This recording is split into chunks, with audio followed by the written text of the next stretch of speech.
आता ह्याच्यामध्ये सुद्धा प्रकार आहेत, ऱ्हस्व, दीर्घ आणि संयुक्त. ठीक आहे. ऱ्हस्वामध्ये 5 स्वर आहेत, दीर्घामध्ये 4 आहेत, संयुक्तामध्ये 4 आहेत. अ, ई, उ, रू आणि हा एक लू. हा आपला ऱ्हस्व स्वर आहे. दीर्घस्वरामध्ये आ, ई, उ, रू. संयुक्तामध्ये उरलेले ए, आय, ओ आणि आव.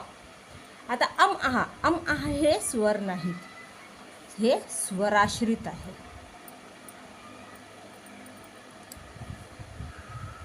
म हलंत, ह हलंत. ठीक आहे.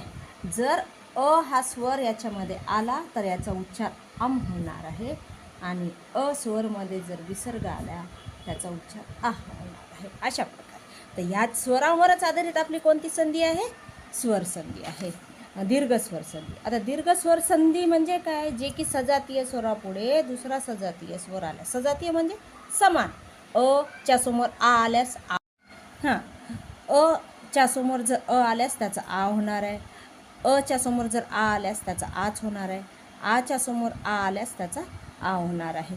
तसंच उदाहरणार्थ देव प्लस आले, देव, ब मध्ये अ आहे ऑलरेडी आणि हा आले.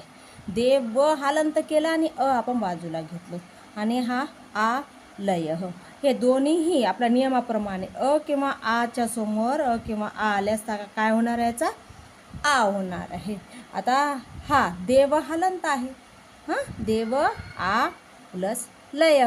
मग उत्तर काय होणार आहे? व हलंतमध्ये आ जर आल्यास वा होईल आणि लयला लय. या ठिकाणी देवालय झालेलं आहे. या पुढचे उदाहरणं आपण पुढच्या पिरियडमध्ये करून घेऊया. हां, आता आपण स्वरसंधी पाहिलोत. आपण स्वरसंधी थोडंसं आपण घेतलेलं आहे, कारण पहिला व्हिडिओ असल्यामुळे. आता यापुढे आपले शैक्षणिकवर, आपल्या संस्कृतवर भरपूर असे व्हिडिओ होणार आहेत, बोर्डाला जे महत्त्वाचे आहेत.